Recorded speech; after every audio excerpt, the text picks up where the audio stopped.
You're listening to BizQuik. This is where Julie and Corey provide quick and useful information to small business owners.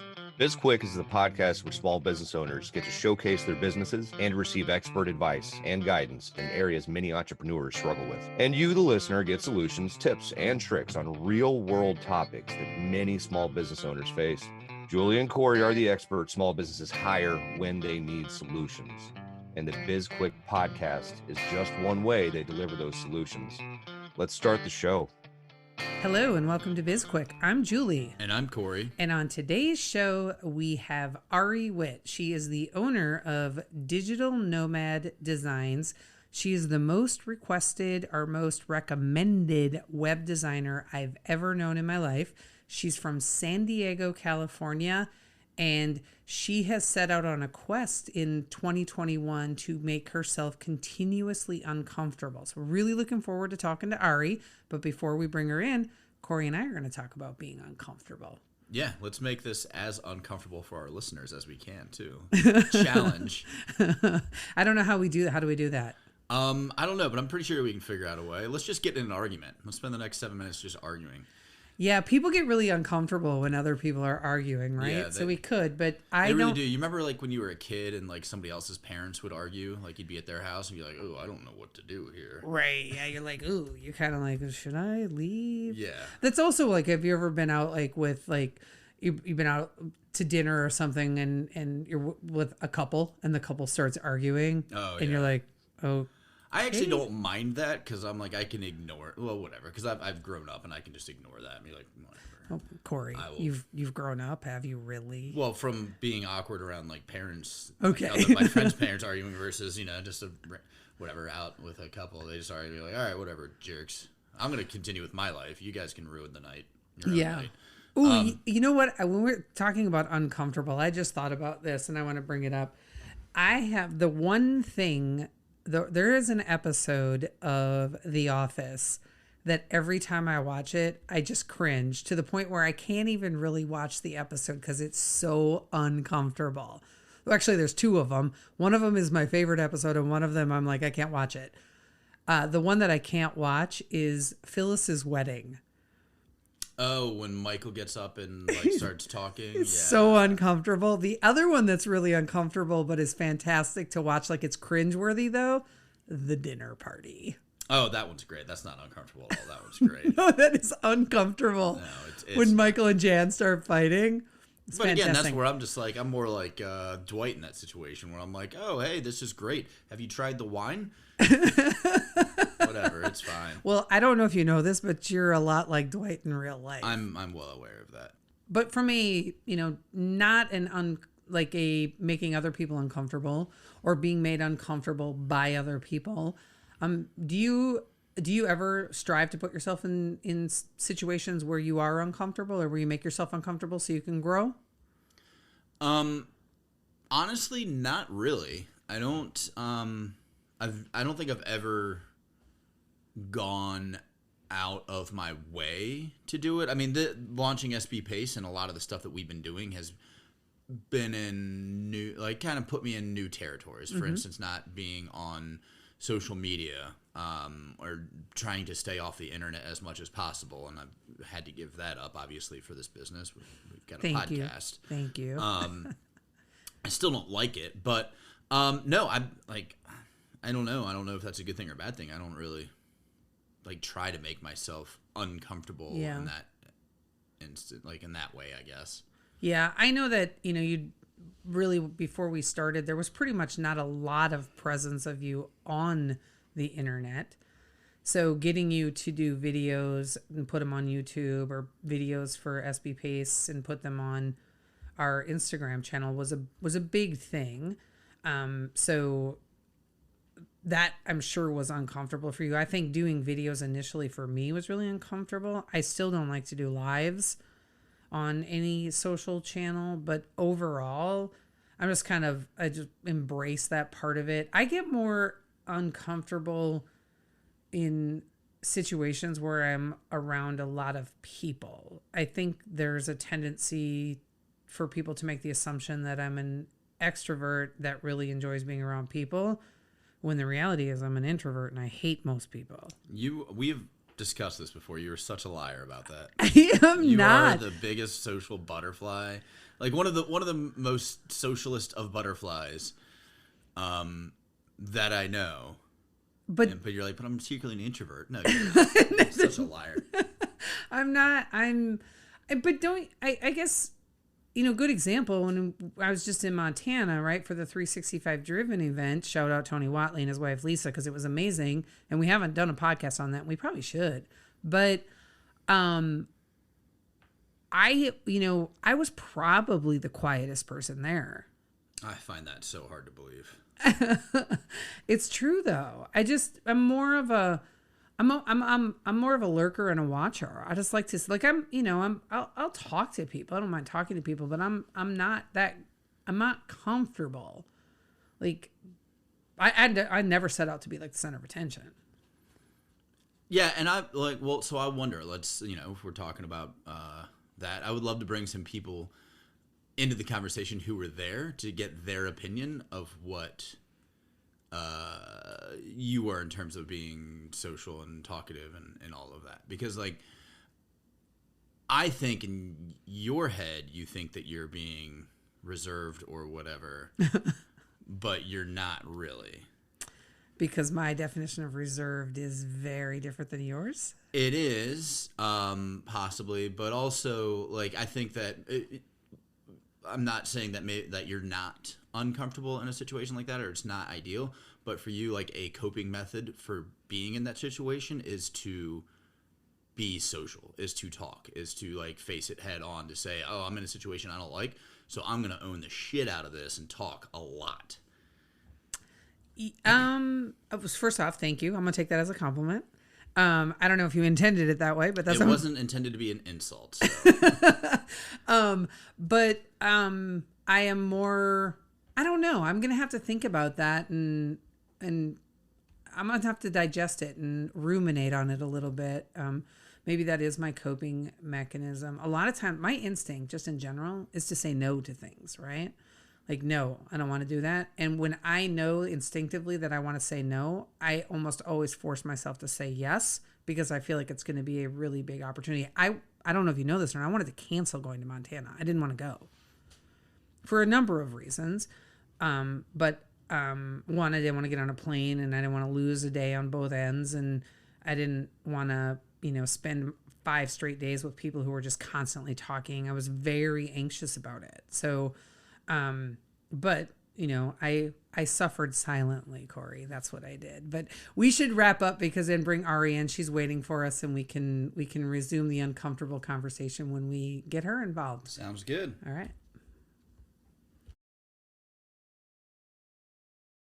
Hey everyone. If you're like most entrepreneurs out there, time is not something you ever seem to have enough of. We get it. There are a million things that need your attention, both in business and in your personal life. That's why we created Time Bomb. This is a self-paced course designed to help you determine what your time is worth and where you should be spending those precious hours every day. Right now, we have an option to buy the bundle, which also includes products designed to help you become more efficient with your time. It's a $70 deal you're getting for only an additional $30. Head on over to sbpace.com to learn more. Time Bomb. Take control of your calendar, gain control of your life. All right, welcome back. We've got Ari Witt with us now. Ari, welcome to the show. Thank you. I'm so happy to be here. Yeah, we're excited to have you. And we're going to start off with asking you to tell us about your biggest failure. Ooh, okay. I like that question, jumping right into it. All right. Let's see. I feel like this is the type of question I should have at the top of my head. I do have a lot from when I first started my business. So I'll definitely talk about one of those. When I first started and I realized that it was no longer just me that was going to be doing all the work and that I needed help, I made the mistake of rushing into hiring somebody just because I was desperate to get somebody in. So I did a couple of interviews that I was like, okay, I need somebody in right now. So I hired somebody, and they were a big disappointment. It was somebody who didn't live up to the quality of the work that we like to live up to, and just the communication wasn't there. And so the failure there was just me not realizing, like, it's so much more worth it to take the extra time and find somebody who lives up to the expectations that you're looking for, as opposed to just rushing into it. And to take that a step further, I've now realized that not only do you need to take time to make sure that they actually can do the work that you're looking to get done, but that they're also a culture fit, that it's not just about the skills, but it's about, do they actually blend in with the rest of the team? Do they bring a good dynamic to the rest of the team? And yeah, are they a culture fit? Do they align with the core values that you represent? So that was a failure in the beginning, something that I have learned from ever since then. And I feel pretty confident about our hiring process now because of that. And for everybody out there listening, that was not a scripted question or answer.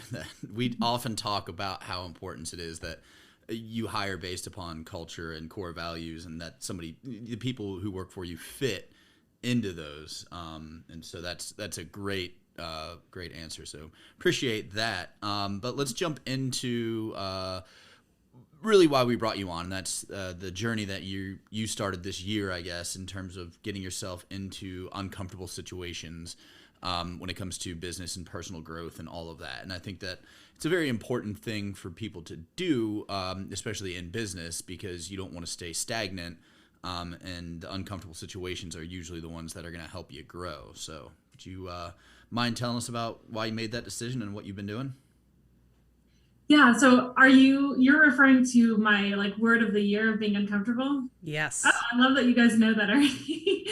Yeah, I've got it on my phone. I've got uncomfortable that I look at every single day. I write it down in my calendar every week to be uncomfortable at some point. So my journey this year, I mean, I've known basically since I started my business in 2018 the importance of being uncomfortable, and how, if anybody looks at their greatest achievements or accomplishments in life, they've all started from a place of being uncomfortable, and you have to start there in order to get to where you want to go. And that was how I started my business. It was on the foundation of being uncomfortable in a variety of situations. But you're talking about this year.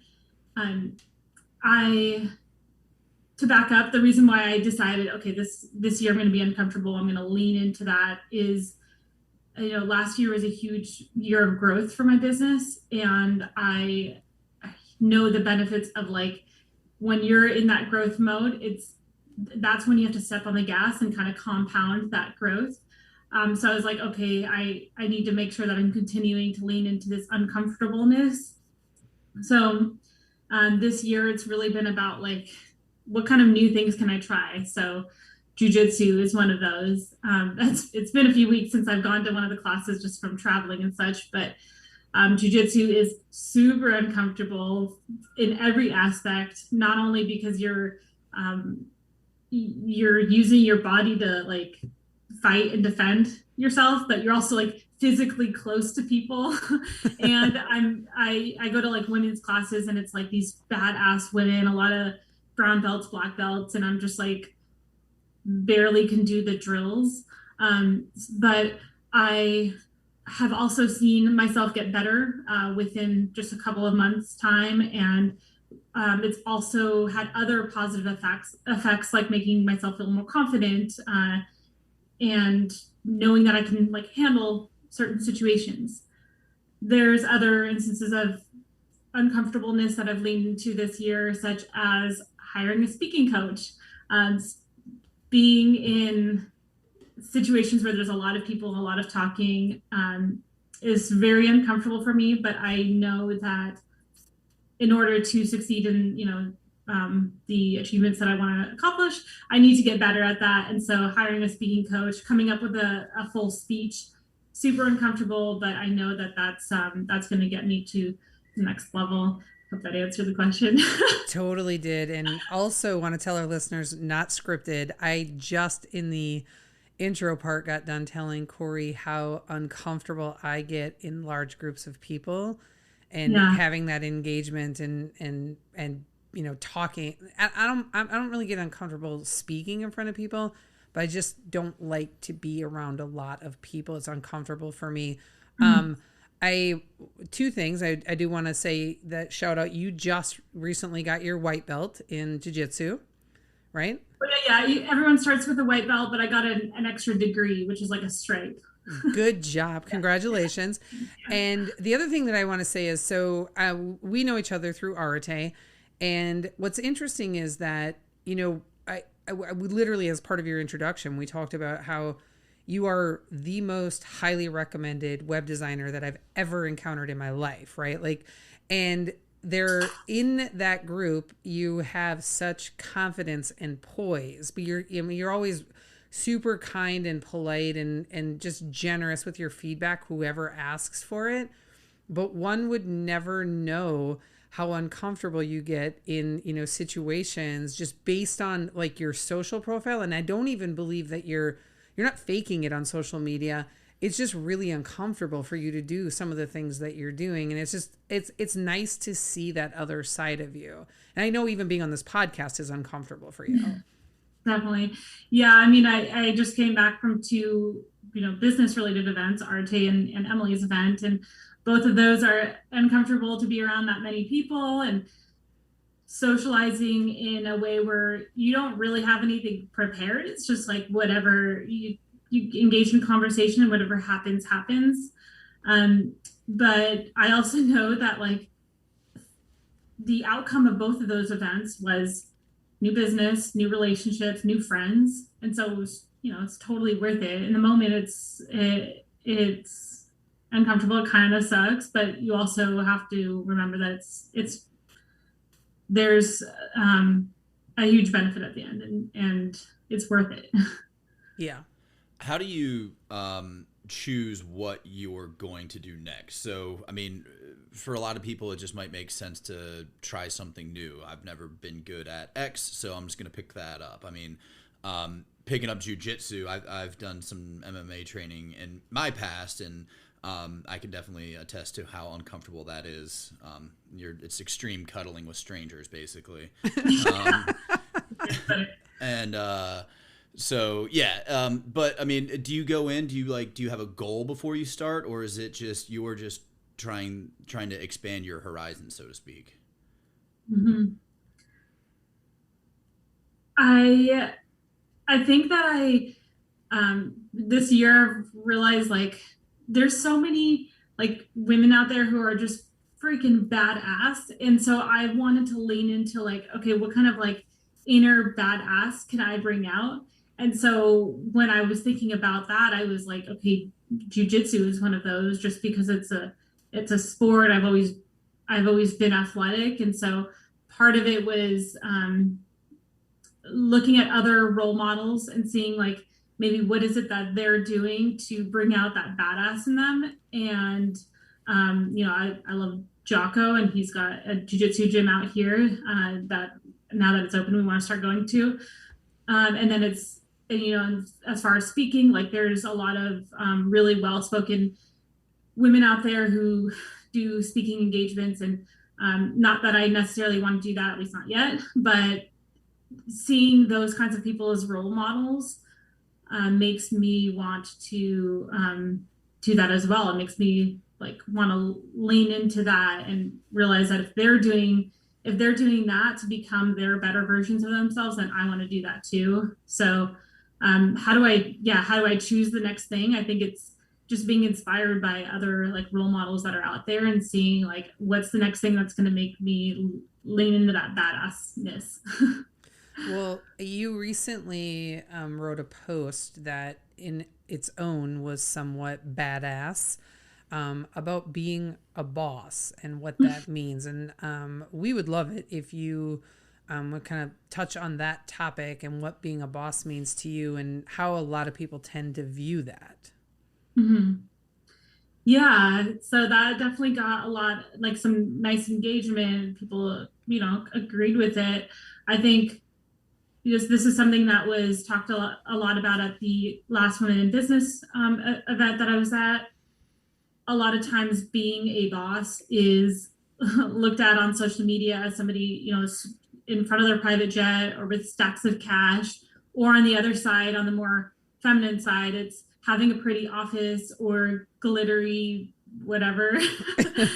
and and it's so much more about like the grittiness of owning a business, and it's getting in the trenches, doing the work that maybe nobody else like wants to do, and so it's staying up late and getting up early if it's necessary, but it's also building and empowering your team. And really the last couple months, my mindset as far as being a boss has shifted to, like, I think the old term is of being a boss is more like putting your feet up on the desk and, telling people what to do. But it's to me, it's so much more about like, how can I help this team member grow? How can I provide them the resources to learn what they want to learn? Like, we've got a few UX designers. One of them wants to learn more about animation and motion design. So maybe it's, how can I provide you a class to learn more about it?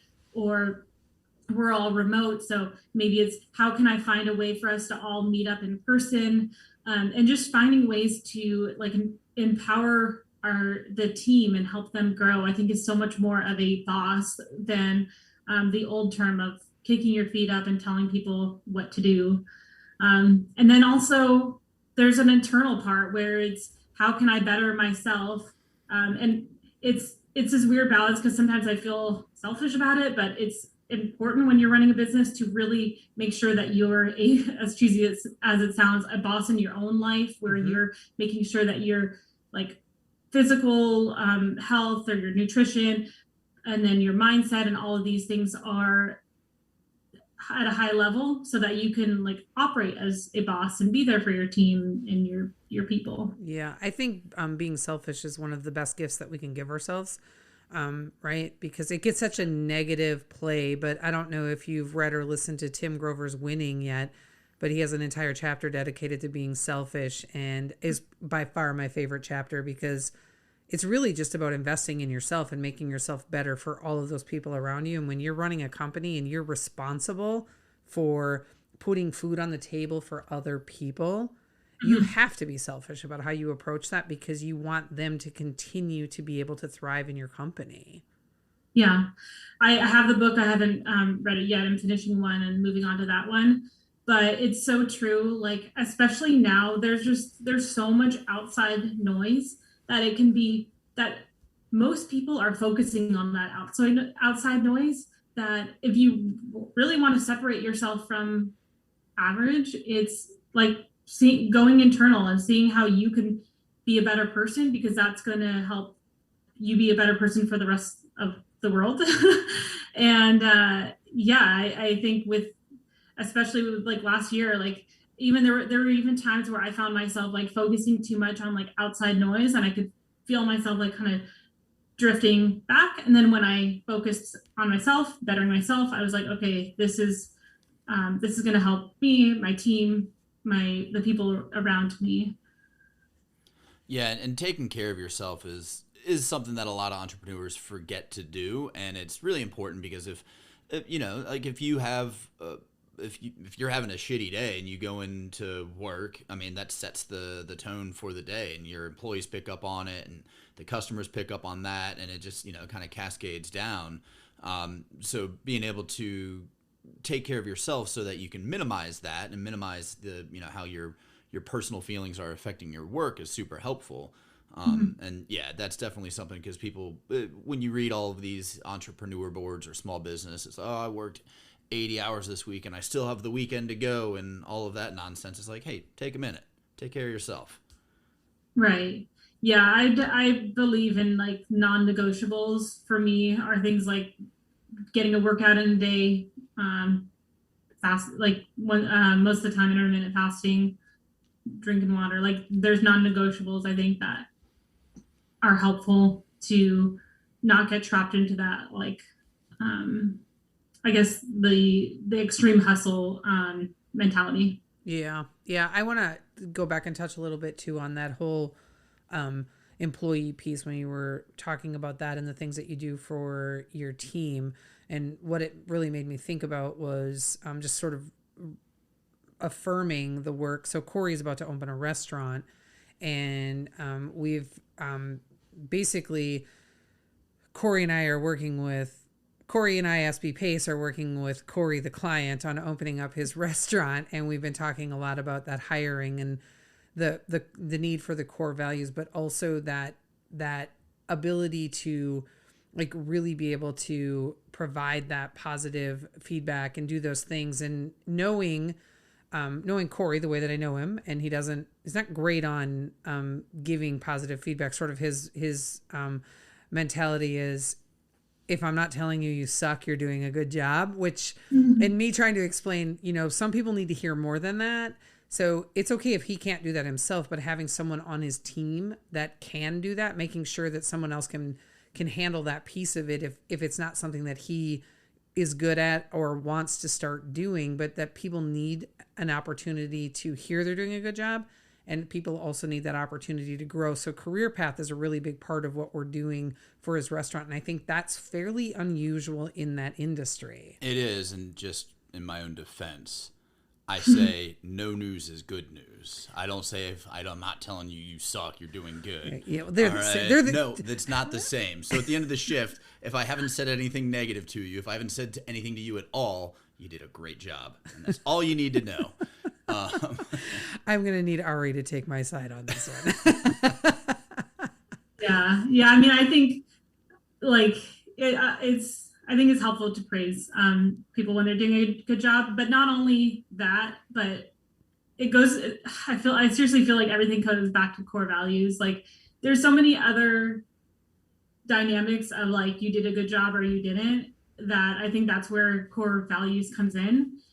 And so we actually just recently started doing like core value awards, and as like cheesy as it sounds, it instills the culture, and it shows that there's other components besides you did a good job or you didn't. There's other parts to it. There's other parts such as like how you communicated with the team or the client, or did you go the extra mile, things like that, and calling out like the specifics of why they did a good job or not is helpful. I love that. And I used to work for a company where we gave core value awards, and until you just said that, I completely forgot about that, but it's such a good way to keep those core values front and center for everybody. I love that you do that. All right, we need to wrap up, but this has been great, and honestly, we could talk to you for hours. So can you tell our listeners how they can find you? Yes. So I am on Instagram, of course. It is ari.witt, ari.witt. If you want my website, it's Digital Nomad Designs with an S at the end.com. Perfect. And we'll put all of that in our show notes for our listeners. And Ari, thank you so much for joining us today. I know this was uncomfortable for you, but we're really, really glad to have you here. And thank you to our listeners for tuning in. Oh shit! I just did your. That's all right. We can do this. No worries. I am so sorry. I don't know what I was doing. Yeah, that's fine. But anyway, you can connect with us on social media. We've got LinkedIn, Twitter, Instagram, Facebook. We've got a YouTube channel, and if you ever need to find anything out about our business, you can reach us on sbpace.com. Yeah. And go ahead and subscribe to our podcast. And while you're doing that, like us and give us a review. 1 star, 5 star. We don't care. We'll take it. We love feedback. Oh, and you can reach out to, I am just butchering this today. You are just terrible today. And you can reach out to us about topics that you want to hear about, or if there's a guest you want us to bring back on, let us know and we'll do it. So you want to read the next one too? No, I'm so sorry. If you wanna, oh crap, now I screwed up. Don't forget to buy our book. It's Seriously Now What? A Small Business Guide to Disaster Preparedness. It's available on Amazon. You can find the link on our website. It's a #1 bestseller on Amazon. We've got a digital workbook download, and if you've already purchased it and read it, make sure to like it and give us a review. Yeah, I'm Julie playing the role of Corey on this outro. Apparently, and I'm just confused. This was BizQuik, helping small businesses across America.